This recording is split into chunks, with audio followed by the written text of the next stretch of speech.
Sejam bem-vindos a esse webinar. Eu sou Ana Carolina e faço parte do Núcleo de Gestão de Projetos da FIA. E hoje nós temos conosco o professor João Walter Saunders. Ele vai falar sobre um assunto muito interessante e muito oportuno, que são as vantagens competitivas da gestão ágil em projetos. Antes da gente iniciar o nosso webinar, eu gostaria de tomar uns minutinhos da atenção de vocês para apresentar brevemente um pouco do programa de gestão de projetos. Então, para quem não conhece, a FIA é uma instituição que ela tem mais de 40 anos de existência. Ela nasceu na Faculdade de Economia, Administração e Contabilidade da Universidade de São Paulo. E o Núcleo de Gestão de Projetos, ele é liderado pelo professor Roberto Sbraja, que é professor da FEA-USP. O nosso programa de educação executiva, ele é todo integrado. Isso quer dizer o quê? Que ele é dividido por módulos. O aluno, ele pode fazer um curso de extensão de 40 ou 120 horas e ir progredindo até chegar numa pós-graduação ou no MBA, aproveitando os créditos, o tempo que ele estudou e o valor que ele investiu. Então, além da nossa programação integrada, nós temos também uma programação temática, que são os cursos de gerenciamento ágil de projetos e o curso de soft skills para gestão de projetos. Além disso, a gente também tem agora os cursos num formato online, que é a nossa pós-graduação e o curso de fundamentos. Alguns cursos, eles vão ter início agora nas próximas semanas. Então, a gente vai ter início no dia 5/10, a nossa pós-graduação em gestão de negócios e projetos, num formato híbrido, que são aulas presenciais e web aulas, que são aulas ao vivo, num formato EAD via Zoom. Além da nossa pós, a gente também vai ter o curso de formação em gestão de projeto, também nesse mesmo formato, presencial e web aulas ao vivo, também com início no dia 5/10. Nós temos também cursos no formato 100% web aula, que é totalmente via Zoom, aulas ao vivo, que é o curso de Fundamentos da Gestão de Projetos, que é um curso de 40 horas, e o curso de Gerenciamento Ágil. O curso de Gerenciamento Ágil está com início programado para o dia 17/9. É um curso que vai abordar totalmente as técnicas ágeis. A gente tem um curso totalmente EAD, que é o curso de Fundamentos da Gestão de Projetos, do PMBOK ao Ágil. Ele é um curso totalmente inovador, porque ele mexe com storytelling, videoaulas dinâmicas, além de um e-book exclusivo, com exercícios e um comparativo entre as duas metodologias, tanto a tradicional, que a gente chama, quanto a metodologia ágil. E a gente tem a nossa pós-graduação em parceria com a UOL EdTech, que é uma pós 100% EAD, que ela aborda tanto a parte técnica, humana e do contexto de negócios da gestão de projetos. Então, todos os nossos cursos, eles estão com uma taxa de matrícula reduzida. E se vocês quiserem mais informações, basta vocês entrarem em contato. O nosso webinar de hoje, ele é focado na temática ágil. Então, para isso, a gente convidou o professor João Saunders.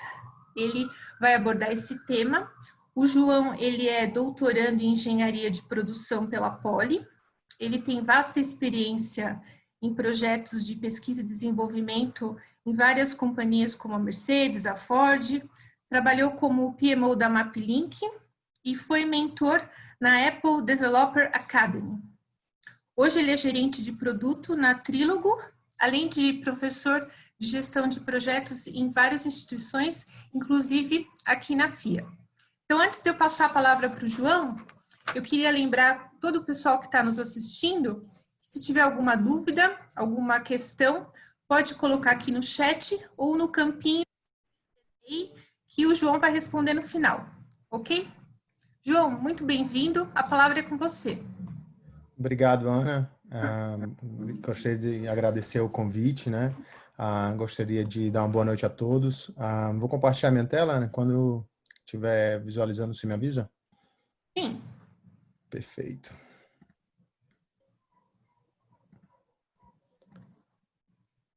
Boa noite, pessoal. Então, a ideia hoje é tentar passar um pouco aí do que se tem apresentado sobre as vantagens competitivas da gestão ágil em projetos. E essa temática é uma temática bem recente, até porque vários trabalhos têm sido publicados em torno desse tema, mas a ideia aqui não é simplesmente apresentar esses trabalhos ou falar sobre eles, mas também dar alguns exemplos de como isso pode ser útil no nosso dia a dia, inclusive até apresentando algumas técnicas e ferramentas, né? Um pouco aí sobre a minha pessoa, como a Ana comentou, sou professor nessa área de gestão de projetos, também nessa área de TCC. Eu não digo que eu sou um evangelista do ágil, mas sou uma pessoa que lê bastante sobre o tema, até porque eu pesquiso bastante sobre incerteza e riscos, né? Até porque são temas do meu doutorado. E atualmente trabalho na Trílogo, utilizando essas práticas ágeis aí. A gente já tem trabalhado isso já desde quando começou a empresa, tentando utilizar essas técnicas ao máximo, né? Então, dia a dia a gente vem aprendendo formas de aprimorar as técnicas, né? Vai lendo a literatura, vai vendo outros contextos e vai tentando incorporar isso no nosso dia a dia, né? Como a Ana comentou, sou doutorando nessa área. Na verdade, sou doutorando na área de resiliência em projetos, tudo ligado a essa área de gestão de projetos, a resiliência como ferramenta aí para tentar reduzir essa incerteza. Sou torcedor do Ceará, né? Na verdade, se tiver um pouco de sotaque devido a ter nascido lá e morado lá. Os assuntos de meu maior interesse, diria que são educação, negócios e tecnologia. E sou um pouco viciado aí na cultura gamer, em especial nesses dois jogos aí, o Dota e o CS, né? Mas vamos falar um pouquinho de vantagem competitiva, né? Até porque é o tema de hoje. A primeira coisa que eu queria trazer para vocês, pessoal, quando a gente vai falar um pouco sobre vantagem competitiva, é um pouco a definição desse termo, né? Apesar de ter vários assuntos, vários pesquisadores falando sobre isso, um dos pontos que eu acho mais interessante é uma fácil e clara a especificação do que é uma empresa ou um produto tem uma vantagem competitiva, né? Na verdade, quando esse produto ou esse serviço, ele faz com que os seus clientes optem por ele em detrimento de outro, né? Em detrimento de outro do concorrente, né? Então, isso seria uma vantagem competitiva, né? E eu consigo até mesmo citar alguns exemplos disso em algumas indústrias, até isso são fatores conhecidos, como o próprio McDonald's, que tem uma economia de escala que produz com que ele seja considerado ou tenha uma vantagem competitiva com relação aos seus concorrentes, né? Devido ao seu baixo custo e preço inferior, né? Então, isso é um exemplo já claro disso. Mas não deveria uma definição simplesmente por conta do preço. Um outro exemplo que a gente tem no mercado são também a diferenciação por produtos de luxo ou produtos que tenham determinada dificuldade as pessoas conseguirem alcançar essa diferenciação. Um exemplo disso é a loja de marcas de luxo, que é a Louis Vuitton, né? Ela produz artigos de couro, mas na verdade a empresa nasceu na época quando era para fazer malas e caixotes, né? Na época mais antiga. O prêmio, na verdade, de preço promove com que a empresa tenha essa valorização perante os seus concorrentes, né? Ou seja, por esses artigos de luxo com que ela conduz. O outro contexto que eu consigo levar, que não é mais um contexto talvez do varejo, mas já do contexto mais digital, é o caso do Facebook, né? A gente pode dizer que um dos fatores que leva o Facebook a ter essa vantagem competitiva em relação aos seus concorrentes, e aqui eu poderia até citar um dos concorrentes que foi, durante um tempo, a Google Plus, o Google+, que foi a tentada de entrada da Google, que também é uma empresa conhecida mundialmente, que tem forte capital, mas não conseguiu entrar com sua rede social. E muito do que se estudou, que se pesquisa sobre esse cenário, esse contexto todo que aconteceu, foi o fato do Facebook ter os seus usuários não só engajados, mas ter o volume de rede, ou seja, os números de usuários ativos, você permite não querer sair daquela rede social e partir para uma outra rede social. Então, são exemplos aí de empresas que têm essa vantagem competitiva, não só na sua marca, mas também no seu produto ou nos seus projetos que são desenvolvidos, né? O próprio Facebook recentemente tem, inclusive, incorporado outras empresas, né, que já mostrando já um pouco do seu potencial, como o Instagram, o próprio WhatsApp e entre outras ferramentas, né? O que leva a gente a pensar será que essas estratégias que a gente tem utilizado, será que esse contexto de negócio, contexto de projetos, ele é sempre constante? Ou mesmo, será que esse contexto de projetos ele muda, né? Ou será que eu consigo adotar as mesmas estratégias dia a dia? Ou será que demanda eu tomar minhas decisões de forma mais rápido, ou digamos assim, de forma mais assertiva, de ter uma equipe ou um conjunto de pessoas ligadas na minha empresa, digamos assim, com a capacidade de estar respondendo às mudanças, né? Então, a gente leva a alguns questionamentos que foram feitos por pesquisadores, né? Não só na área de projetos, mas também na área corporativa como um todo, né? Vou trazer aqui 4 questionamentos que eu acho que são bem recentes, são bem justos à nossa realidade atual, né? Um deles é como é que a gente consegue aplicar as nossas estruturas de escala, ou seja, essa parte de escala que a gente tem, ou um mercado de posição, quando que a gente pode estar um dia como líder e no dia seguinte estando como um seguidor, ou seja, fazendo a estratégia do segundo colocado como organização. Recentemente, a gente tem um cenário bem claro disso, que as pessoas que utilizam o Instagram tiveram recentemente agora uma nova aplicação que está concorrendo e no Brasil está crescendo bastante, que é o TikTok. Antes do TikTok, nós tínhamos o próprio Snapchat, que era um aplicativo que também estava em crescente, mas o Instagram teve que se adequar às mudanças e incorporar funcionalidades ao seu produto, que foi na época os stories, né? Então, o que acontece é que esse mundo se torna muito mais dinâmico, né? Então, talvez a ideia de seguir um plano sempre não garante o mesmo resultado, né? Outro questionamento que foram feitos por esses autores, né, é como que na minha empresa, cada vez mais horizontal, né, como é que eu consigo saber onde que começa um setor, onde que termina o outro setor, né? Isso tem sido até um desafio para as áreas de recursos humanos na hora de contratação, porque hoje as empresas mais horizontais têm então a dificuldade de você encontrar uma pessoa que seja ao mesmo tempo especialista e generalista, né? Então, meio que um desafio aí para as pessoas de RH. Um outro questionamento que levou os autores foi com relação à imprevisibilidade do ambiente, né? Como é que a gente consegue aplicar as análises tradicionais, as análises que a gente estudou na área de administração, sendo que esse mundo está sendo tão imprevisível, né, e inconstante. O exemplo disso foi esse ano a pandemia, né? O impacto que trouxe isso para os mercados, né? Então, temos aí alguns exemplos de alguns contextos, né? E para concluir, um outro questionamento foi como que as mudanças são tão rápidas, como é que eu consigo planejar um projeto anual para desenvolver um produto ou um serviço, né? Ou melhor, como é que eu consigo desenhar planos para contextos de 5 ou mais anos, né? Então, isso levou esses pesquisadores a entender ou buscar entender esse contexto, né?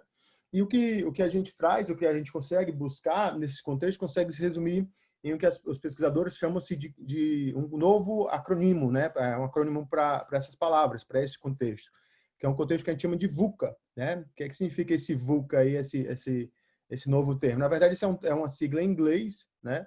Que eu vou entrar em um pouco de detalhe em cada uma dessas siglas para a gente entender um pouco do que é que significa. O primeiro contexto é o contexto da volatilidade, que a gente leva aí a ter ambientes incertos. O que a gente está hoje com um produto que está em cima, sendo o líder no mercado, mas amanhã ele pode estar, vamos dizer, como o concorrente, não mais o topo, o liderança, né? O outro contexto que a gente tem são as incertezas, né?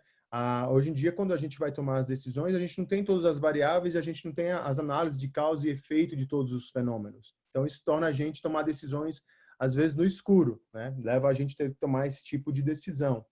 O C, ela vem para a ideia de complexo, né? Que apesar de você ter esses números, você ter esses dados, a tomada de decisão com todos esses dados, às vezes, ela não é tão fácil. Exige, de fato, uma atenção, uma certa preponderação para você escolher o que você deve ou não fazer naquele contexto, naquele cenário.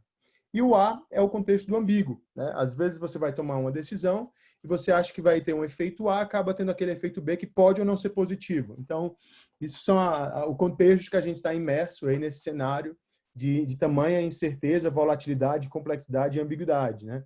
Então, a gente tem cada vez mais a tornar o que a gente chama de adaptável. E os autores, nesse contexto todo, o que eles fizeram? Eles fizeram um artigo, um trabalho, trazendo exatamente isso, né? Esse foi um artigo publicado pela Harvard Business Review, né? Um artigo que já traz a adaptabilidade, na verdade, como uma vantagem competitiva das organizações. Ou seja, a capacidade da organização de se adaptar a contextos de estabilidade e contextos de riscos, né?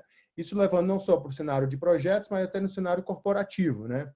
Então, hoje em dia, as organizações estão em primeiro lugar, passam 2, 3, 4, 5 meses, quando elas estão em segundo lugar. Exemplo recente que teve nesse contexto foi até o contexto da Amazon superando o Walmart em número de vendas, né?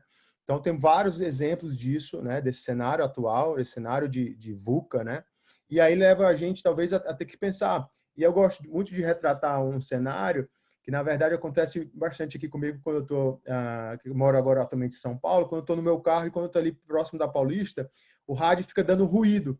E eu acho que a mesma coisa acontece quando você quer pegar um plano e adequar e seguir aquele plano, o que quer que seja. Às vezes, quando a gente está gerenciando um projeto e simplesmente seguir um plano, talvez seja a escolha mais errada possível, porque talvez esse plano não faça mais sentido. Então, tem meio que um ruído aí entre o plano que você está querendo entregar, ou, digamos assim, o passo a passo que você quer desenvolver, porque aquele plano ele já foi desenvolvido já faz um tempo, e aí vale a pena você rever o plano, ou até mesmo estar apto a você adaptar aquele plano ao contexto mais atual, né?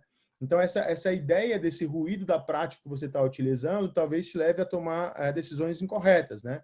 Talvez você pegar e focar no escopo, no prazo, no custo, que são as variáveis inicialmente falando da gestão de projetos, talvez te faça não alcançar aquela que é uma outra variável de sucesso, que é a satisfação do cliente, né? A satisfação aí já no contexto, poderia falar do triple bottom line, que é o contexto social, ambiental e financeiro do produto, né?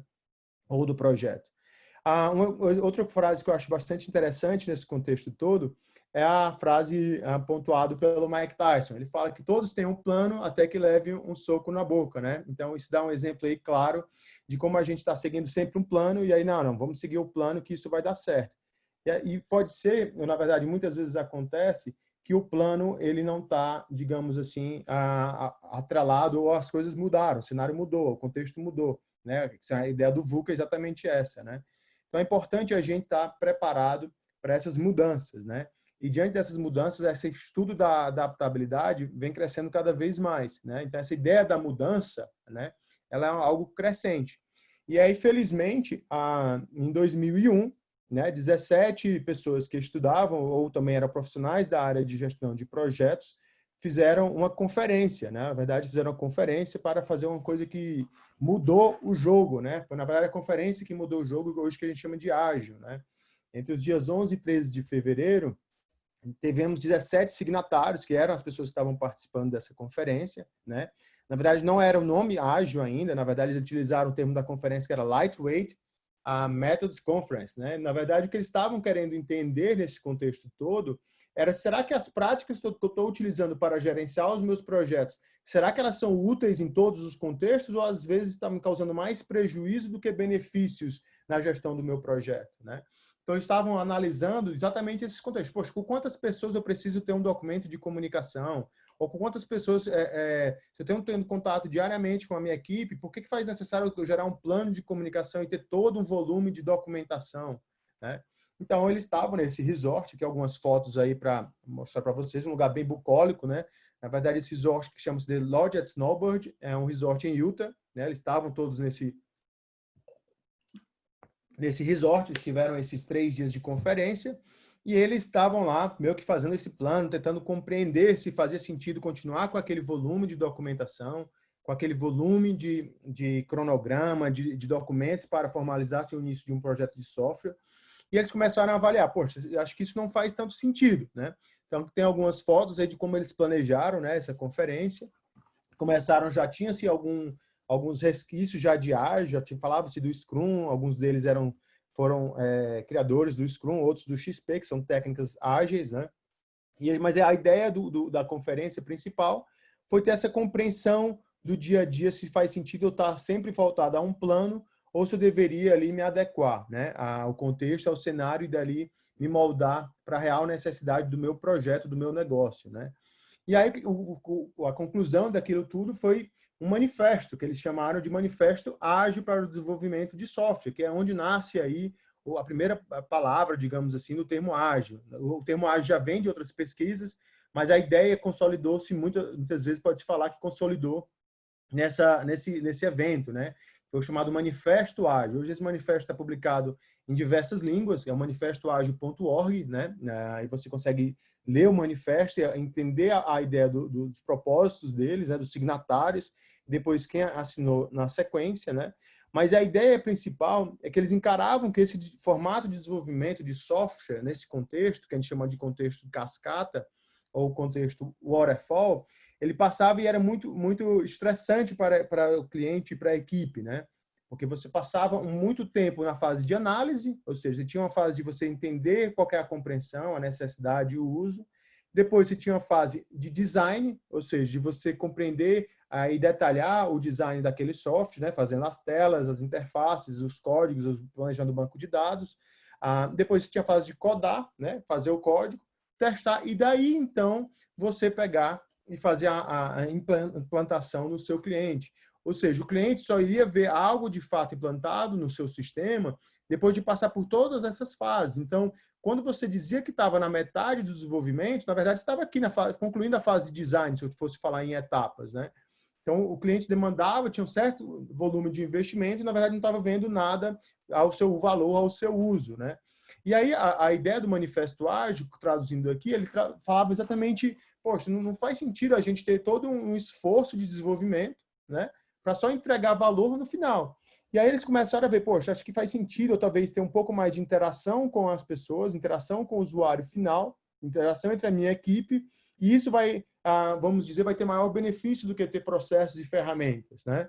Talvez eu tenha um software funcionando e funcional para o meu cliente final, isso seja mais atrativo em detrimento de eu ter uma documentação vasta e uma grande papelada, como alguns deles comentavam.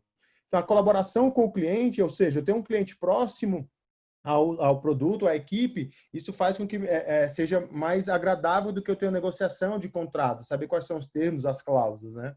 E a minha rápida resposta a mudanças é mais interessante do que seguir um plano. Daí aquela ideia da adaptabilidade, né? Tem que responder rápido às mudanças, né? E aí eles comentam que, por mais que você vá buscar em ser ágil, você fala, eles comentam, eles dão o desfecho dizendo, olha, por mais que a gente prefira e tenha esses valores na direita, né? Perdão, a gente tenha os valores da direita, a gente valoriza muito mais os itens, os pontos da esquerda.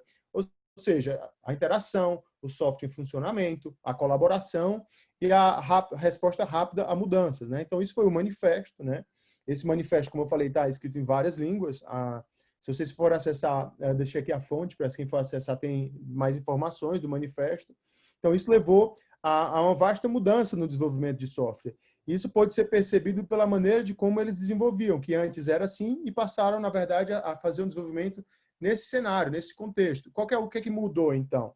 Em vez de você ter um ciclo gigantesco de análise, um ciclo gigantesco de design, de codificação, testar para depois entregar, como era esse cenário, passou a ser algo mais rápido, né? Então, vamos fazer uma análise pequena, um design pequeno, codar até aquele certo nível e testar e já entregar para o cliente. Então, a gente teve esse benefício, né? Então, essa implantação do ágil foram acontecendo, sendo incorporado nas empresas, nas organizações, instituições foram começando a incorporar isso.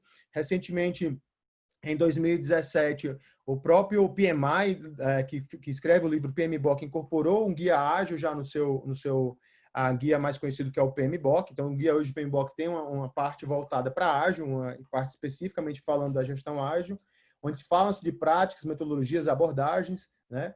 E aí não só ele, mas outras instituições começaram a trazer esses elementos aí do ágil. E o benefício que se teve foi que a análise, design, código e teste começaram a ter ciclos mais curtos, o que a gente chama de interativo e incremental. Então, começaram a ter entregas mais curtas, né? E aí tendo maior feedback do cliente, né? E aí, o que é que isso trouxe de benefícios, né? Ou, digamos, quais foram as vantagens competitivas do ágil em alguns pontos que foram trazendo os benefícios, né? Primeiro ponto que se teve de benefício foi a queda no número de defeitos, né? Em vez de você planejar um software gigantesco, que levaria 6, 8 ou mais meses ou até anos, né? Então, teve a queda no número de defeitos, até porque eles iriam implementando coisas menores, né? Então, a facilidade com que você consegue analisar, quebrando em partes menores, se tornou mais fácil para a equipe de qualidade, né? Tiveram também um benefício que eles chamam que é o time to market, né? Que é o tempo de você lançar um produto a mercado.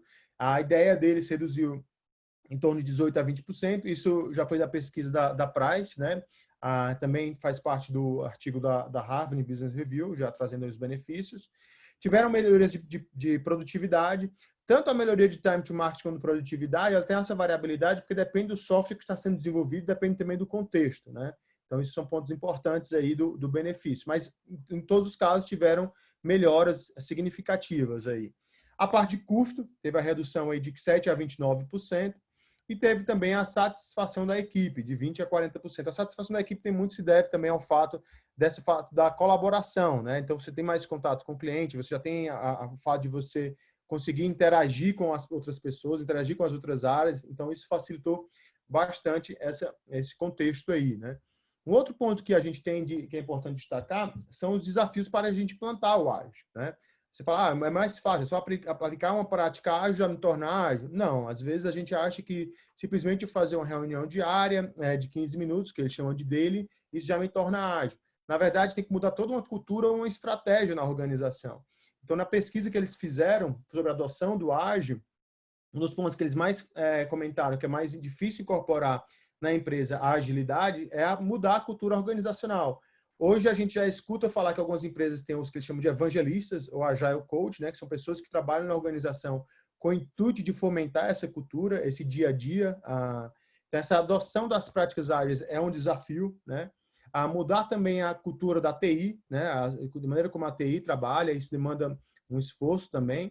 A usar as próprias ferramentas do ágil, aí eu vou falar de algumas ao final. Utilizar as ferramentas aí não só na parte de TI, mas também as cerimônias, como são chamadas. Então, isso tem um desafio bem grande. Eu gosto de destacar principalmente essa parte da cultura organizacional, que é tido como mais difícil, né? A mudança da cultura organizacional, ela tem que fazer parte não só da equipe de TI, mas também ela tem que entrar no contexto aí todas as pessoas que estão fazendo parte da empresa, né? Desde a pessoa da equipe de negócio, que está fazendo ou fomentando uma venda, né? Então, a ideia de passar... eu comento que, às vezes, a gente tem 3 tipos de gerenciar projetos, né? A gente tem um projeto que é o mais tradicional, que é orientado a escopo, onde a gente tem um escopo e dali a gente parte para a definição de um prazo depois de um custo. A gente tem uma ideia do ágil que parte um pouco mais focado no tempo, ou seja, o que eu consigo entregar em períodos mais curtos, ou interações de 2 ou de 4 semanas. Então, essa é a ideia também faz parte já do ágil, que é mais essa interação de 2 a 4 semanas. Alguns contextos isso pode mudar. E tem também o projeto que eu comento, que é a ideia focada no custo, né? Diante do custo, quanto que eu tenho de dinheiro, o que eu consigo entregar? Então, depende de como você analisa o seu projeto, você consegue pensar em um desses 3 formatos, né? E aí eu trouxe aqui alguns exemplos de como o ágil tem impactado algumas indústrias, alguns negócios, né? O primeiro que eu gostaria de comentar é sobre a construção civil, né? E aí, não só no processo da construção civil, eu poderia até falar um pouco antes, né? No processo criativo de fazer um projeto executivo, né? Pessoas trabalham na área de arquitetura, que é um projeto mais criativo, demanda toda essa necessidade de processos criativos. Tem essa necessidade, talvez, de ágil. Você vai apresentar uma funcionalidade, apresentar um projeto, e a pessoa já consegue dar feedback se gostou ou não gostou daquele projeto de um quarto, projeto de um paisagismo, ou projeto, por exemplo, de uma sala, né? E durante a própria fase de construção, as empresas hoje já têm se trabalhado a variabilidade na formato de construção. O que eu quero falar com essa variabilidade?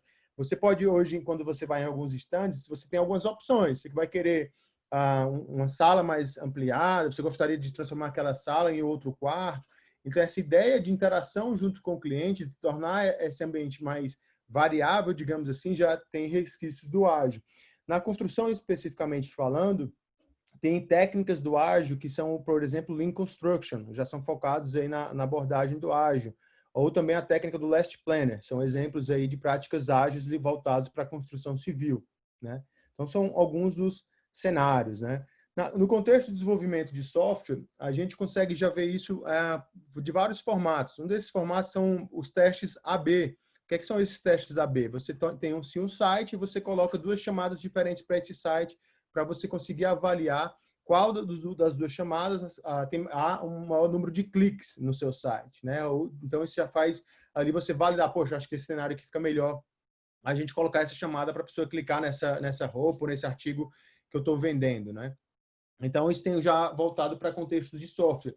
Um outro contexto que eu gosto de pontuar são, em alguns cenários, em alguns softwares, quando vocês estão utilizando, existem alguns itens chamados beta, que são funcionalidades novas, e esse beta ele já serve para você alinhar uma expectativa com o seu cliente final. E, ao mesmo tempo, a equipe de produto consegue colher feedbacks para saber se aquela funcionalidade ela está saindo de acordo com o esperado ou se você está recebendo feedback para saber se aquilo não está acontecendo como esperado. Então, no caso da construção, já tem benefícios do ágil, no caso do desenvolvimento de software, tem benefícios do ágil, porque você consegue fazer ciclos mais curtos, né? A indústria criativa, que eu falando principalmente não só na indústria de games, né, mas também em processos criativos, aqui eu falo de construção de sites, construção de vários outros cenários de processos criativos, a gente consegue ter um enorme benefício, né? A própria indústria de games, aqui falando nesse contexto, hoje o que elas utilizam, né? Hoje, em vez de ela demorar um certo volume de tempo para lançar um software, que antigamente era voltado a cartuchos de jogos, como Master System, Mega Drive, qual que é a ideia, então? O que é que se tem hoje? O que é que se enxerga hoje? Muitas vezes esses jogos são lançados em fase alfa, né? Então, já para colher feedbacks do cliente, ver quais são os pontos de melhoria, onde seus próprios clientes já se tornam meio que testers do seu sistema, né? Ou até mesmo de fases beta, onde eles lançam isso ao mercado, já conseguem até ganhar uma certa, digamos assim, uma certa receita por estar disponibilizando o software em versão beta e, ao mesmo tempo, vai colhendo feedback. Então, essa indústria criativa, essa indústria de jogos, tem se utilizado bastante também de conceitos de ágil, de interações curtas, de aprendizado junto do seu cliente. E, recentemente, um dos cenários que eu achei interessante foi o caso do uso do ágil no direito. Recentemente estava fazendo um contrato junto com a empresa para fazer uma política de privacidade em termos de uso, e um cenário muito interessante foi a maneira ou a abordagem com que a empresa veio tratar conosco, né? Ela meio que vai fazendo o ciclo de como vai ficar aquela política e a gente vai meio que aprimorando. E aí, várias vezes eu já comecei a notar que em softwares que você utiliza, várias vezes tem atualizamos a política de privacidade, atualizamos os termos de uso, ou seja, não foi feito um termo de uso para nunca mais mexer, né? Então, já existe conceitos de agilidade também voltado para o direito, né? Então, a ideia que se resume aí, então, de vantagens competitivas do ágil, isso já trazendo um artigo mais recente, o que se tem identificado é a orientação à necessidade do cliente, na verdade, os clientes que demandam respostas rápidas, esse é um dos grandes benefícios, né? Você está sempre alinhado já ao que o cliente final quer e não mais o que a gente acha que ele quer.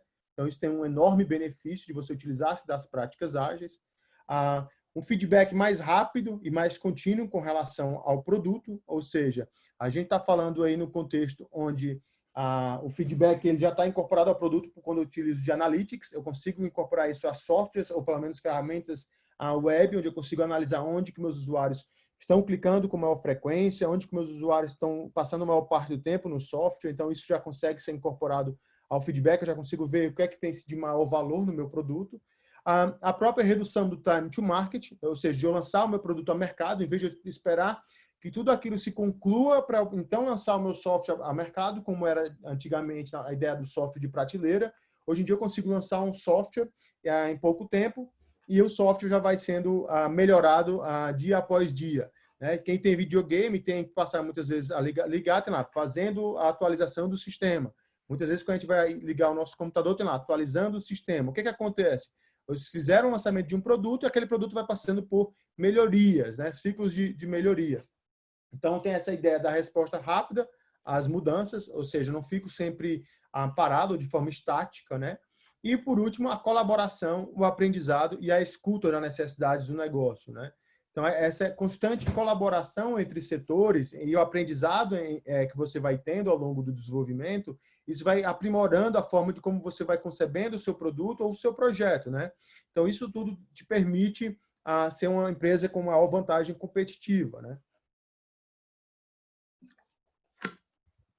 Mas o que a gente tem que ter, eu até comento hoje com toda a equipe que fala do ágil, quando eu estou passando isso para os alunos e para todo o contexto, é que às vezes a gente tem que ter um enorme cuidado, né? A gente tem que ter cuidado com o que a gente está pregando na organização, porque, na verdade, se eu estiver fazendo isso tudo de forma desorganizada, isso pode, às vezes, se tornar em anarquia. Então, preciso saber como que funciona um processo, né? Como que é a minha estratégia, o que é que vai acontecer.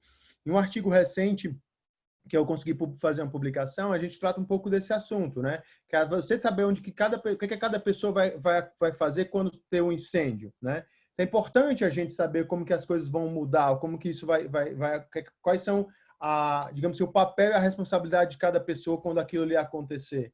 Então, às vezes, eu gosto de comentar que a agilidade sem estratégia pode facilmente se tornar anarquia. Então, a gente tem que saber como que são esses ciclos de cada 2 semanas. Quando tiver um evento adverso, como que eu vou me comportar, né? Então, isso tudo são perguntas que a gente, como organização, como empresa e como funcionário, tem que fazer. Poxa, se o meu cliente passar de mim no número de vendas, qual vai ser a minha estratégia? Se aquele produto não consegue seguir nesse caminho, qual que vai ser a outra estratégia? Então, esse formato de tomada de decisão, de análise, tem que ser algo bem ponderado e analisado de forma organizada na organização, né? Então, depois disso, pessoal, eu queria trazer um pouco, então, de como que está essa ideia da agilidade nos dias de hoje, né? O ágil em alguns números, tá? Então, vou trazer alguns números. Antes de trazer alguns números, eu queria apresentar para vocês como que essa ideia do ágil veio, né? Na verdade, a ideia do ágil, a gente fala que quando ela tem a partir de grau de mudança, ou seja, o produto ou o projeto vai mudando a cada interação, tá? Diz que tem essa ideia da interatividade e tem a ideia da incrementabilidade, ou seja, o meu software vai meio que se incrementando. E aí, essa parte de interação aqui, eu estou sempre não só falando de interação do software, mas também de interação junto com o cliente. Como que está sendo a minha frequência de apresentar o meu produto final para o meu cliente? Então, isso demanda uma certa atenção e um certo até, digamos assim, empenho do próprio cliente em querer ficar fazendo essas validações do sistema, né? Muitas vezes, em alguns cenários, já foi visto onde o cliente fala assim, não, quero ver só quando tiver tudo pronto. Poxa, então, talvez o cliente não esteja apto a entrar no ágil, né? Então, demanda um certo trabalho do gerente de projeto, do Scrum Master, do Product Owner, do gerente de produto, ou quem quer que seja, de fazer esse approach junto com essa abordagem, esse contato junto com o cliente, para você falar que é o formato de desenvolvimento. Então, isso está muito ligado à ideia da cultura, né? E aí, já fazendo algumas práticas ágeis, isso trazendo aqui do 14º reporte anual de agilidade, lembrando que esse reporte anual acho que foi feito esse ano, 2020, foi 2019, acho que foi 2020 mesmo, sobre as práticas ágeis, e aqui as abordagens que eles mais trouxeram que tragam benefícios, né? Que tem mais utilizado, na verdade, né? Primeiro são os stand-ups meetings, né? Que são as reuniões diárias de 15 a 20 minutos, nos primeiros dias quando a pessoa implementa, nota que demora um pouco mais do que 15 minutos, né? O outro item que eles têm levantado são as retrospectivas, né? Que você avaliar o seu ciclo de desenvolvimento e você começar a analisar o que é que deu certo, o que é que não deu tão certo. Então, você tem ali as lições aprendidas e colher o que é que você pode aprimorar no seu negócio, na sua empresa, né? Outra ideia é a fase das interações. Você ter interação é importante. E é engraçado que, ao mesmo tempo que a interação é importante, eles já falam com 64% que a interação curta também é importante. Ou seja, você fazer interações muito longas, às vezes não é o mais adequado, não é mais útil no ágil, né? Então, o tamanho, a distância, o espaçamento entre essas interações, ela é importante, né? E a própria revisão da sprint. Você conseguir ter ali a etapa onde você vai apresentar para o cliente, você colher os feedbacks do cliente também é importantíssimo, tido como 77% do que é aplicado pelas pessoas que abordam o ágil, né? E aí, quais são as áreas da organização? A gente parte muito da premissa que somente a área de desenvolvimento de software que usa o ágil. Mas não, a gente já vê outros setores, né? Outras áreas da TI, que não são, talvez a área de DevOps, a área também de infraestrutura, a própria área de operações, marketing. Recentemente, eu tenho tido contato com algumas empresas da área de marketing, tem se bastante promissor o uso do ágil por agências de publicidade, né? Eu creio que esse número aí de 7% deve aumentar nos próximos anos, né? A própria área de RH tem se estudado um pouco de ágil para RH e a área comercial, né? Então, as reuniões diárias aí já têm sido utilizado pela equipe comercial em alguns contextos, tá? O que mais? Onde é que tem falando aí do ágil hoje, né? Entre os benefícios do ágil, a gente consegue definir que é a mudança de prioridade, né? Então, às vezes, é você querer seguir aquele plano simplesmente porque o plano é uma forma incorreta de você abordar o problema. Então, é necessário você saber, poxa, faz sentido a gente mudar? Se faz sentido para o cliente, por que não mudar, né? Então, é um ponto importantíssimo aí dos benefícios apontados pelo ágil. Outro ponto é a visibilidade, e quando eu falo na visibilidade, muito deve ter a ver com o fato de muitas práticas ágeis ter a ideia da gestão à vista, que são o uso de post-its, do quadro do Kanban, né? Então, isso já faz um pouco da visibilidade do projeto. As pessoas que estão em torno do projeto ganham essa visibilidade, né? O alinhamento entre a área de negócios e TI, até porque você vai estar interagindo com essa equipe de negócios, né? E a ideia do time to market. Então, só alguns exemplos que eu gostaria de destacar, tá?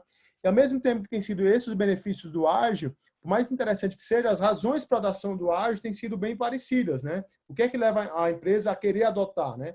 Primeiro, acelerar a entrega do software, em vez de você ter todo aquele contexto até você fazer o entregável, você vai ter ciclos mais curtos, né? Como eu falei, alterar as prioridades, aumentar a produtividade, né? Você tem todo um desenvolvimento orientado a essa produtividade, o próprio alinhamento de TI e negócios e o aumento da qualidade de software. Então, tem muitos itens entre a razão e os benefícios que estão bem parecidos, né? Ou seja, a pessoa que for adotar, provavelmente ela vai colher aquele benefício, né? E aí eu fiquei pensando, poxa, mas será que o ágil realmente está tão antigo ou o ágil é somente para desenvolvimento de software, né? Hoje já se fala em dois contextos bem legais na empresa. Hoje já fala em escalar o ágil para a organização, por mais que seja de 2018. Hoje já tem práticas da ágil que são voltadas a esse contexto, de você escalar o ágil para outras áreas da empresa. Tem um framework que é bem interessante, que é o SAFe, né? Que é um pouco de você utilizar o ágil em outras áreas. E também o ágil para executivos, né? Como que eu faço para balancear meio que o ágil para grandes executivos, para eles tomarem essa decisão mais rápido, de forma mais otimizada, né? E não só mesmo para essa área de negócios, para o pessoal que está fazendo pesquisa, para quem está nos assistindo, que vai também entrar na área de pesquisa e queira pesquisar sobre esse tema, no mestrado, doutorado, TCCs, a pesquisa do ágil trouxe até 2020 não está concluída ainda, mas em 2019 tinham 55 artigos publicados com a temática de gestão de projetos e ágil, e você nota aí, de fato, uma tendência de alta, né, nesse gráfico, né? Como eu falei, 2020 não está concluído, né? Então, o estudo sobre práticas ágeis tem elevado cada vez mais. Inclusive, um ponto interessantíssimo nessa ideia do ágil são outras abordagens que estão surgindo. Uma nova abordagem que tem se estudado também, que é voltada para o ágil, é a parte da improvisação em projetos, né? Já está estudando, poxa, improvisação em projetos? Exato. Então, hoje já estuda-se falar em improvisação na área de negócio, improvisação no seu contexto de projetos, já para você ter um pouco mais de agilidade. E a improvisação talvez possa soar com um pouco de fraqueza ou descuido, mas não, né? A ideia da improvisação, ela vem um pouco do contexto do jazz, né? Quem estuda música deve saber um pouco sobre isso, desse contexto do jazz como uma parte musical, e também na área da medicina, né? Que os médicos, em alguns contextos de cirurgias, têm que ter um pouco da improvisação. Então, já estuda-se a improvisação aí como uma ferramenta de agilidade na gestão de projetos, né? Gostaria só de fazer uma declaração, meio que um disclaimer, que a gente pode dizer que o ágil é uma vantagem competitiva, mas não uma bala de prata, né? Acho que a ideia de você utilizar a gestão ágil é tentar aumentar a probabilidade de sucesso do seu projeto, do contexto que você esteja trabalhando, do seu produto, do seu setor, né? Mas a gente não consegue garantir. A ideia toda da gestão ágil é tentar trazer um pouco maior, aumentar um pouco mais essa probabilidade de sucesso. Tá bom? A gente vai ter um espaço aí para perguntas. Tentei cumprir aqui o tempo, Ana. Não, Então, tá ótimo. gostaria de agradecer. Temos várias perguntas aqui, João. Deixa eu encerrar a apresentação, que aí fica melhor para Tá, para a gente ver. Vamos lá. Ó, a primeira é do Efroim. O Efroim está sempre aqui participando dos nossos webinars. Ele pergunta: Quick Wins do Waterfall já não entregam valor parcial? Qual a diferença no ágil? Bom, a ideia, na verdade, quando passou-se a utilizar essa mudança do ágil, a mudança desse mindset, pelo menos dessa forma de pensar, a ideia do interativo incremental, na verdade, Ana, pergunta bem interessante. Já se falava no contexto sobre isso de ondas sucessivas. Você tem um ciclo de planejamento e depois você tem um ciclo de desenvolvimento. É o meu que o Wave Rolling Planning, né? A ideia que eu entendi do ágil, pelo menos quando ele foi implantado, e os benefícios que tem na engenharia de software são o tempo desse ciclo de interação com o cliente, né? Então, você não age não só essa ideia de planejar, interar, mas o ciclo de proximidade junto ao cliente, como também a proximidade com a sua equipe. Ou seja, o fato da colaboração constante, o fato de você estar sempre tendo essa interabilidade, ou seja, o item não é simplesmente interar e você ter, né, interativo e iterativo, mas também como você faz isso, né? Quanto que é o tempo que você vai levar para você fazer essa interação com o cliente? E como que você vai apresentar isso para o cliente? Então, todos têm esse ciclo. A ideia que eu acho bem interessante desse, que ele chamava assim, interativo incremental. Inclusive, acho que a IBM tinha isso pelo RUP, que era um formato de desenvolvimento de software mais antigo, né? E aí a ideia foi realmente mudar esses outros contextos dos setores. Poxa, temos que trazer o cliente mais próximo, ele tem que ficar vendo diariamente. E aí o que eu gosto de comentar é que, às vezes, alguns clientes não estão interessados em fazer esse acompanhamento. Então, a gente tem que fazer todo um trabalho para você chamar o cliente. Olha, por favor, queria que você veja o produto que a gente está fazendo para você validar e a gente seguir adiante. Então, acho que tem, na verdade, eu acho que são práticas bem próximas, mas eu acho que a ideia da interatividade, o tempo é o que está definindo um pouco da agilidade para não agilidade. Legal. O Fernando Carvalho, ele pergunta: João, em sua opinião, a abordagem ágil sempre será vantajosa? Quais critérios você utilizaria para decidir a melhor abordagem a cada caso? Tem uma frase que eu acho que eu lembro de um professor quando ele falou isso para mim. Ele falou: one size does not fit all, né? Meio que um modelo de camisa não vai servir para todo mundo, né? Eu gosto muito de encarar o ágil, na verdade, como uma entre várias armas que o gerente de projetos tem para conduzir um projeto, né? Então, não acho, de fato, que o ágil ele é uma ferramenta para usar em todos os contextos, né? Na verdade, eu acho que as práticas ágeis elas podem sim usar em todos os contextos, mas você trazer toda essa ideia da interatividade, incrementabilidade, eu acho que em alguns contextos isso é mais difícil de encaixar, né? A gente tem visto isso, por mais que o desenvolvimento na área automobilística ele era bem faseado em cascata, né? Porque tinha a fase de design do veículo, tinha a fase de pós-venda para coletar os requisitos do veículo, mas você já vê elementos do ágil nesse ciclo. Mas se você analisar o desenvolvimento de um veículo, ele ainda tem muitos elementos que são cascata, né? São difíceis de incorporar o ágil completamente. Como é que eu faço um carro a cada 2 semanas tem um veículo? Então, tem esse desafio, né? Então, eu acho que dependendo do contexto do projeto, da necessidade do projeto, você consegue, sim, usar práticas ágeis, as deles, os ciclos de desenvolvimento, as melhorias, isso sim, mas um projeto como um todo, você olhando a grande foto do projeto, digamos assim, um contexto completo, eu acho que é mais complicado. O Silvio Cotti, ele coloca aqui uma afirmação, né? Gerencio projetos há muitos anos e não vejo muita diferença entre projetos ágeis e o waterfall faseado. Isoladas as diferenças das metodologias, consigo entregas parciais usáveis e iteração na mudança das fases. Ou seja, me parece que não há um método melhor ou pior, e sim métodos mais adequados às características dos projetos e da corporação e do cliente. Ele já falou que já trabalhou com os dois métodos. Eu acho que eu concordo com o Cote. Eu acho que eu sou desse pensamento, Ana. Eu já trabalhei em projetos tido como ágil, como também já trabalhei em projetos, inclusive, de software, onde a gente tinha que fazer toda a fase de especificação, design, desenvolver casos de uso, desenvolver casos de testes, né? Então, eu já vi os dois cenários, né? E concordo realmente que, dependendo do contexto, faz-se necessário a gente ter um nível de documentação gigantesco, né? Se eu estiver fazendo um software no contexto para governo, não tem como eu desenvolver um software e, ao final do software, não transferir a documentação daquele sistema. Até porque, se a minha empresa falir ou se o meu negócio falir, como que o governo, digamos assim, o setor público vai conseguir prestar manutenção naquilo que eu desenvolvi para ele, né? Então, isso tem, inclusive, relatos, que foi o desenvolvimento, inclusive, do CMMI, tal do MPSBR, que é a Melhoria de Processo de Software no Brasil, que já são a ideia de trazer empresas que conseguem fazer uso da documentação, né? E de modo que consigam fazer isso para atender exigências governamentais, né? Então, concordo com o Cote e com as palavras dele. A Túlia Brugali, ela faz uma pergunta. Aí eu vou juntar da Túlia com a do Arnaldo.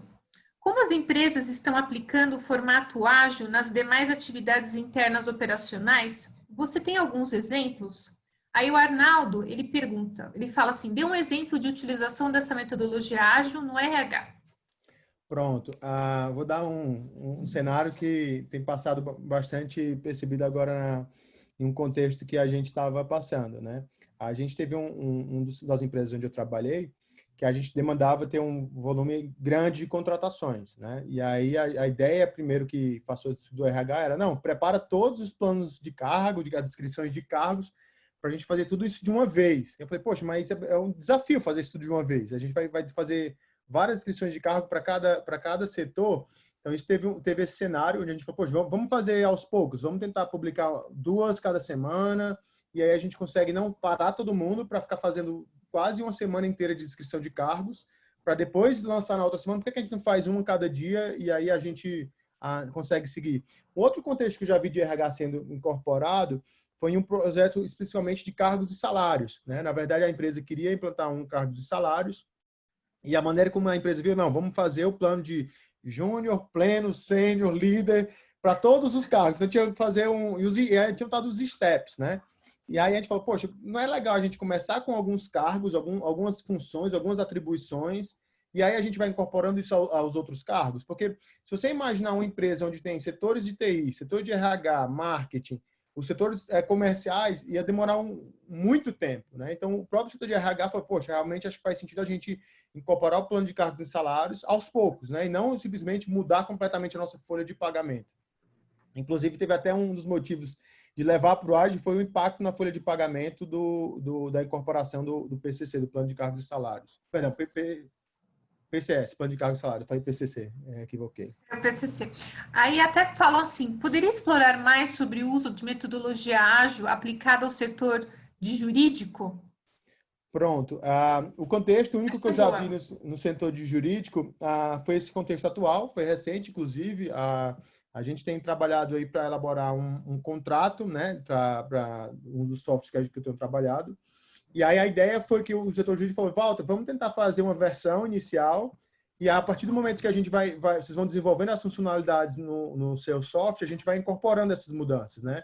Isso eu vi não só para a política de privacidade, como os termos de uso. Isso eu já vi, então, talvez, eu não consigo dizer em todos os cenários se isso funciona, tá, Ana? Mas eu acho que no contexto de direito digital ele está mais apropriado.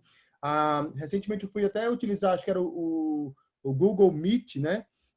O Google Forms, perdão, de uma das pesquisas do doutorado, eu tive que atualizar a política lá para ele poder utilizar o meu e-mail, né? Então, o que acontece? A política mudou, então o software deve ter feito alguma alteração, a política de privacidade, termo de uso, então foi de forma assim modificado, né?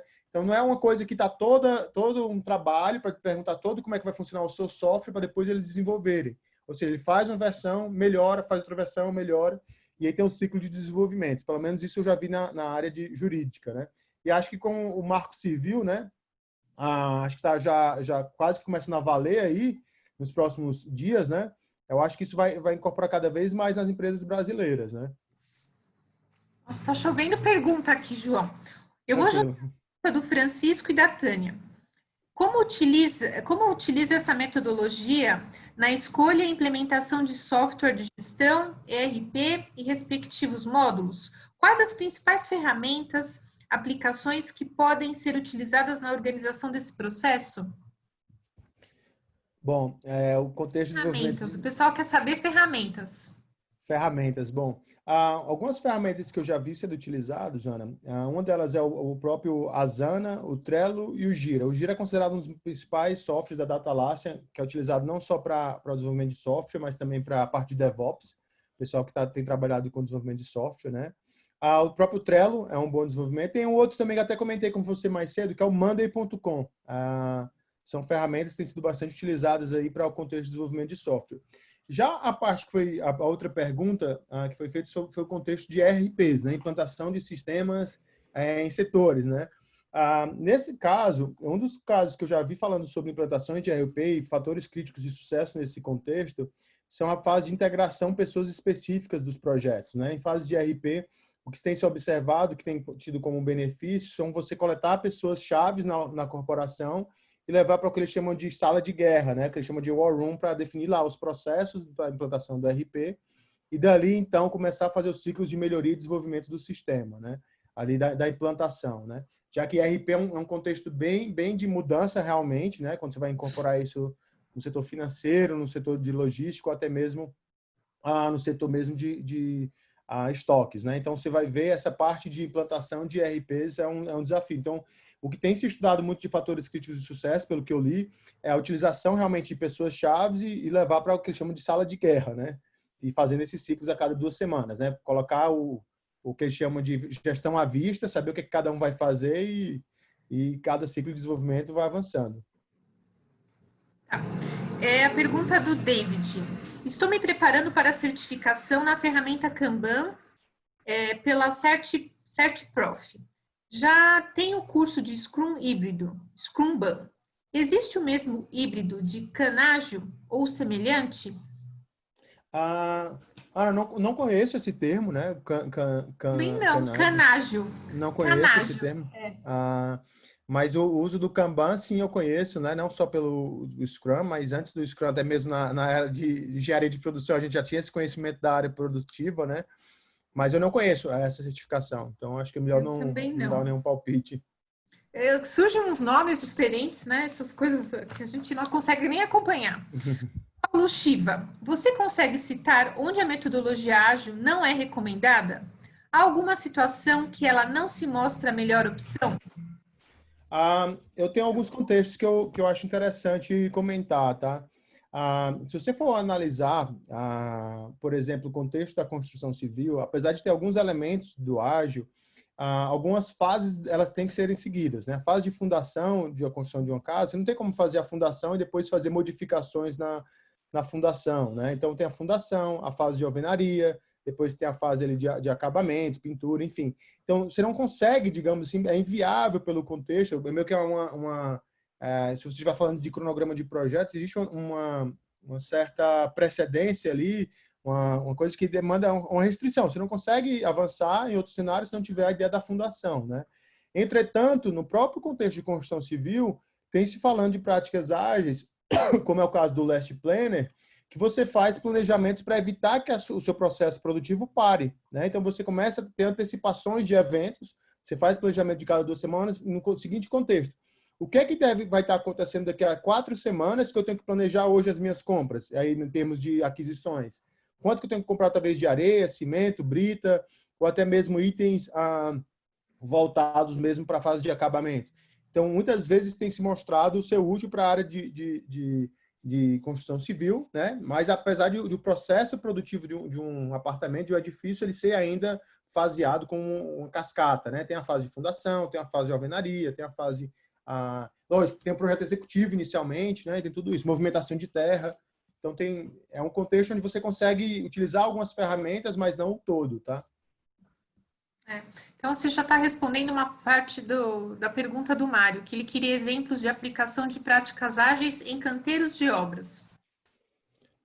O que eu já observei em canteiros de obra foi muito a ideia da gestão à vista, né? De você...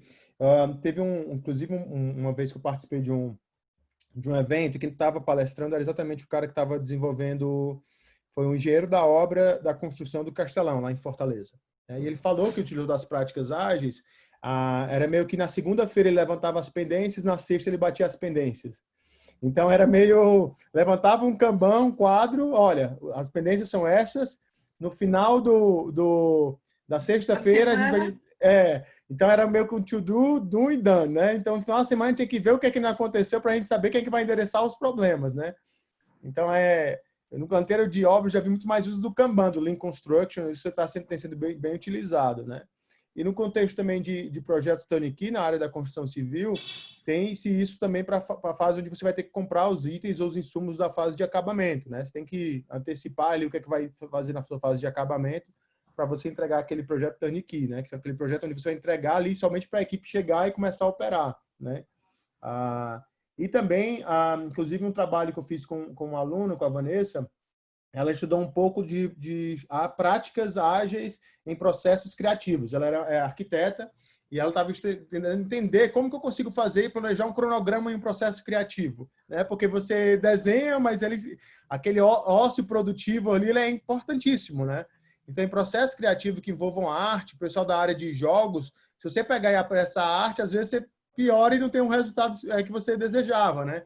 Então, isso, nesse contexto de indústria criativa, você utilizar cronogramas rígidos, às vezes isso pode te prejudicar. Às vezes você usar ali, poxa, vou fazer uma arte de um personagem, ou vou fazer um paisagismo, se você apressar aquilo ali, você vai acabar tendo um resultado não esperado, né? Então, eu acho esse negócio bem interessante.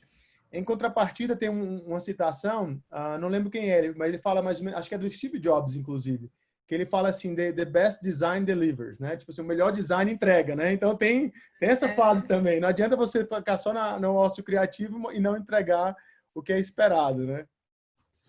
Tem uma pergunta do Ed Carlos, ele fala, na sua experiência, quais são os principais aspectos que levam partes da empresa a resistir ao ágil? Principais partes, eu tenho alguns casos da minha experiência pessoal, que é a ideia da querer prazos, Ana. Acho que essa ideia de você, Né? quantas e quantas vezes eu já cheguei em reuniões para clientes e eles me perguntarem prazo, qual o prazo, qual o prazo, qual o prazo. E às vezes essa ideia, essa busca pelo prazo, às vezes isso é uma resistência da organização, como também da equipe de desenvolvimento em ter esse desafio. Poxa, estou trabalhando em um contexto que não é tão fácil, né? Então passar prazo é mais complicado. Então, esse é um desafio, né? Inclusive, recentemente tenho lido um pouco mais sobre a ideia de roadmap de produtos e tem já trabalhado um pouco sobre isso, que é você, às vezes, fixar prazos em projetos, principalmente de produto, isso é você querer seguir um plano e você achar que aquilo não vai mudar. E, às vezes, uma funcionalidade que você tem para o seu produto, que você considera ela a principal funcionalidade, pode ser que ela não seja, né? E aí você coleta essas métricas, esse feedback no seu produto, a hora quando você lança lá a funcionalidade como beta. Inclusive, tem alguns softwares já recentes aqui, tem os aplicativos que tem de música, vocês vão ver alguns betas escritos assim, até com contornos em torno do nome, que são funcionalidades que estão sendo avaliadas, né? Se aquilo ali fizer sentido, provavelmente vão dar maior número de profissionais. Então, eu acho que o maior desafio ou resistência é essa busca por prazo constante, digamos assim, da diretoria, tá? Acho que eu diria que esse é um dos principais desafios, né? Apoio da diretoria, ou Isso. digamos assim. Nossa, aproveitando essa sua fala, o André coloca: um projeto deixou de ser uma questão só TI e agora é uma questão de negócio, com foco de cenários a curto prazo, com visão interdepartamentais. No nível executivo, como engajar os diretores para participar do processo com foco estratégico? Ah, essa é uma pergunta que eu acho bem interessante. Acho que a pessoa que vai atuar nessa parte de produto, pelo menos eu tenho tentado cada vez mais utilizar isso, é envolver não só as partes de negócio, né? Para eles tentarem buscar o feedback não somente quando o retorno ou o desenvolvimento do produto está pronto, né? Poxa, não adianta você me dar o retorno agora, que o produto está pronto, então eu tenho que antecipar a equipe de negócios a me coletar feedback na etapa de desenvolvimento. Então, hoje, o que eu imagino? Se você conseguir antecipar a equipe de negócio para ir tentar entrar em discussões, talvez com a parte de design, isso tem facilitado bastante. Como que isso é feito? Em geral, a equipe de desenvolvimento, ela trabalha com sprints, digamos assim, a sprint hoje está na 36. Teoricamente, a equipe de produto e design que está fazendo concepção de evolução do seu produto já tem que estar especificado já mais 2 ou 3 sprints, né?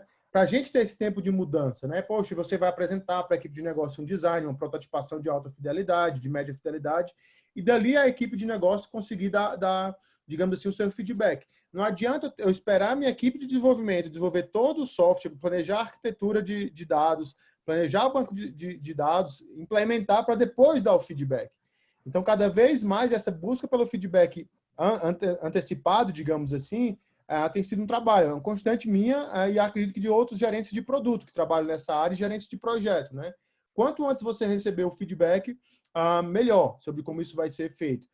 Na indústria da construção civil, recentemente estava conversando com o corretor e ele falou, olha, na hora quando iniciar essa obra, quando tiver faltando mais ou menos uns 6 meses, ele não falou exatamente o prazo, né? Falou que quando faltar alguns meses para construir aquele andar específico, a equipe da nossa corretora, da nossa construtora, perdão, ela vai entrar em contato com você para já saber como é que você vai querer as características do seu apartamento, né?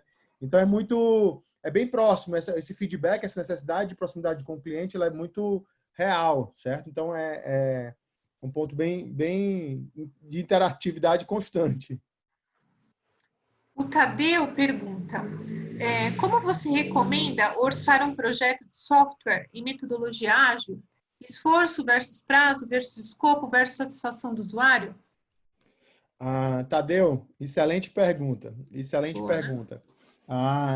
Recentemente eu tenho um aplicativo junto com um outro amigo, e recentemente a gente passou por isso, né? É saber como que eu consigo especificar ou consigo passar prazo E aí, o ponto, na verdade, é que você fica meio nesse, poxa, o cara quer um orçamento, quer um preço global para saber quanto que vai custar o software, e ao mesmo tempo a equipe de negócios, a equipe de trabalho com ágil, fala assim, pô, mas como é que eu vou passar um preço se eu não sei o que é que vai ser, né?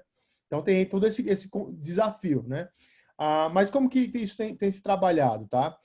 Normalmente, o que tem sido definido, você aloca uma quantidade de recursos, que são essas pessoas, né? E você fala assim, olha, o ciclo de desenvolvimento do sprint é mais ou menos esse, né? Custa tanto, né? Que é o custo da minha equipe, né? E aí essa equipe é formada por, vamos dizer, um designer, um QA, 3 desenvolvedores, sei lá, um back-end, dois back-ends, um front-end, são a sua equipe, né? E essa equipe, por uma semana de desenvolvimento, a gente estima te entregar isso, né? Então é uma estimativa bem de alto nível, né? E aí você vai meio que pagando por ciclos. O que eu fiz junto com esse desenvolvedor que estava desenvolvendo esse software foi a gente fez nesse formato. A gente definia alguns entregáveis, né? Ele dizia o que ele conseguia entregar por 2 semanas e, baseado naquelas 2 semanas, era aquilo que eu esperava. Então, primeiro a gente fazia a definição do prazo para depois fazer a definição do escopo. Isso é interessante, porque normalmente a gente fala assim, pergunta primeiro o escopo para depois dizer o que é que é. E a ideia é o contrário. Tipo assim, o que é que você consegue me entregar com 2 semanas? E aí ele definiu o escopo e diz o preço. Então, parte da ideia do triângulo de ferro meio que com a variável de tempo sendo o topo da pergunta, né? Aí tem uma pergunta do Mário. João, você já aplicou o framework Kinevin para identificação de contexto, suporte à tomada de decisão? Se sim, pode dar um exemplo prático? Mário, eu não conheço esse framework, né, para tomar de decisão. Eu não conheço. Nunca ouvi falar. Talvez vou pesquisar sobre o termo. O É professor só no Vitor contexto de Massari projeto, fala será? bastante disso, Professor Vitor Massari. Tem mais alguma aqui, João? É da Françoise. Falando em desenvolvimento de software, o ágil entrega um produto final mais rapidamente? Pois as empresas têm muito essa visão. Todo mundo associa entrega rápida. Entrega mesmo? Vou dar alguns exemplos de como eu enxergo isso na indústria, né?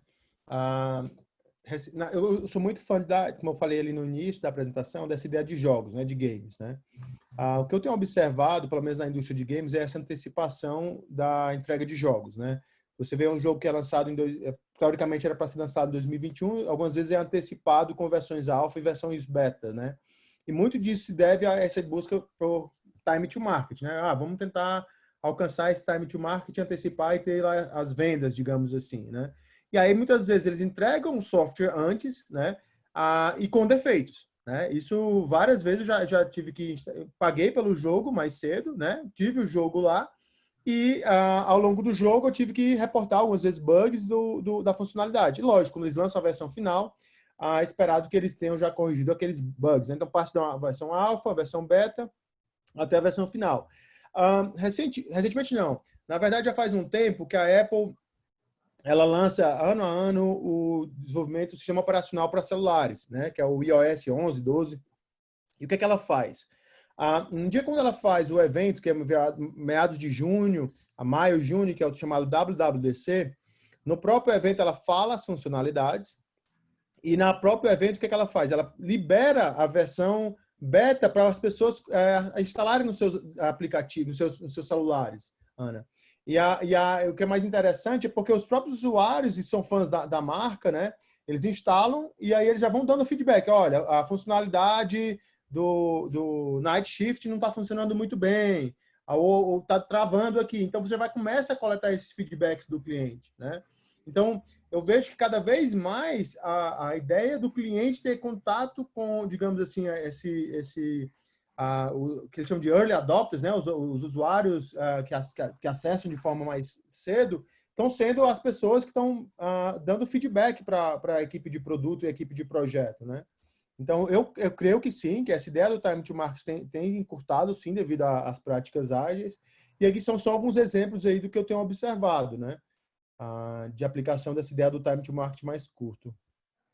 Mais 2 perguntas, as últimas. É do Felipe Campos.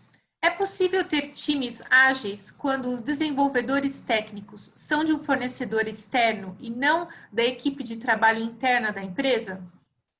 Eu creio que sim. Acho que, na verdade, isso é um alinhamento entre a empresa e entra em alinhamento a empresa e os seus fornecedores, né? Você vai explicar um pouco como que é o ciclo de desenvolvimento e você faz meio que um ajuste ali de como as coisas vão funcionar. Acho que isso aí nada empata de um fornecedor externo se adequar aos processos da organização. E se você trabalha com ágil, acho que isso não empata de um fornecedor externo trabalhar daquele formato, né? Não vejo nenhum empecilho, não. A Melina pergunta, você acha que é adequado um analista estar ao mesmo tempo em um projeto ágil e outros projetos de métodos tradicionais? Ana, eu não vejo problema se são projetos distintos, tá? Sendo que se você está tratando aquilo de forma distinta, eu não vejo nenhum problema você... como eu falei, a gente tem uma série de ferramentas e técnicas que a gente aprende com a gestão de projetos. Você falou aí de vários cursos. Eu acho que a quantidade de aprendizado que você tem, talvez técnicas de gerenciamento de fornecedores, qualidade, elaborar um cronograma, não tem como a gente pegar todas essas ferramentas e dizer que elas não têm serventia, né? Pô, elas têm serventia. Você precisa entender qual que é o contexto de você pegar e utilizar essa serventia. Então, eu gosto muito de falar para os alunos que a ideia de você saber qual que é a ferramenta você vai utilizar, ou como você vai fazer essa abordagem, isso faz parte da sua experiência como gerente de projetos e gerente de produto. Se você tentar utilizar um martelo para resolver todos os seus problemas, você vai ter dificuldade. Então, eu acho que é mais ou menos assim. A gente tem que entender como que as ferramentas funcionam, quais são os contextos das ferramentas. Eu gosto muito de falar que das formas de a gente aprender é fazer uma técnica que eu chamo de... que na verdade eu não chamo, na verdade chama-se shadowing, que é você ser sombra de pessoas mais experientes que você, ou você observar pessoas mais experientes do que você, fazendo gestão ágil, fazendo gestão de projetos. Eu diria que o meu maior aprendizado é observando pessoas mais experientes do que eu, observando pessoas que eu tenho como referência, e dali você vai começando a ver, poxa, essa ferramenta serviu bem aqui, ou essa abordagem de negociação serviu bem aqui. Você falou das soft skills, inclusive, mais cedo. Então, acho que isso é o aprendizado, né? Como eu falei, gosto tanto de estudar educação, que essa fase de como as pessoas aprendem é uma coisa mais rica que eu acho. É igual como... eu falo para os alunos, poxa, como é que eu vou ensinar uma técnica de liderança para um aluno? Ou como que eu vou ensinar negociação ou administração de conflitos?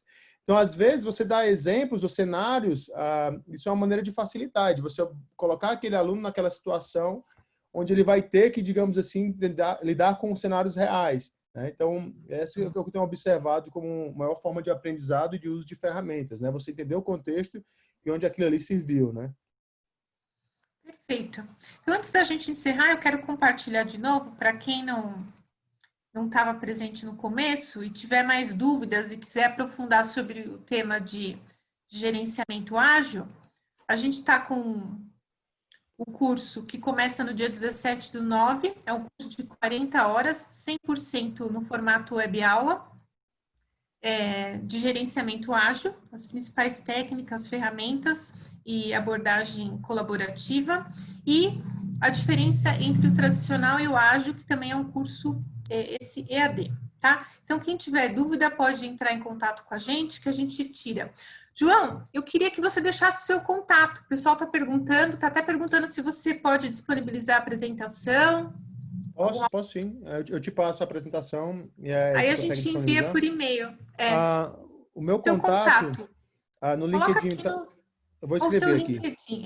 Eu uso esse e-mail mais para a parte de professor, né, de dando aula, prof.jws@gmail.com. E no LinkedIn é João Walter Sanders, tá bem. Tem outro, Pacheco do Vale, mas eu uso mais esses nomes. Tem que fazer um coach com o seu LinkedIn, aí fica bem mais fácil. Eu queria agradecer. Muito obrigada. Eu que agradeço, Ana. Foi um prazer. Quero agradecer também a todos os participantes, muitas perguntas. Foi uma delícia esse bate-papo. Espero que a gente possa repetir. O João, ele faz parte do nosso quadro de professores da FIA, então a gente vai convidá-lo para próximos webinars. João, muito obrigada, viu? Obrigado, Ana. Obrigado a todos. Boa noite. Nos vemos nos próximos webinars. Pessoal, obrigada, boa noite. Obrigado.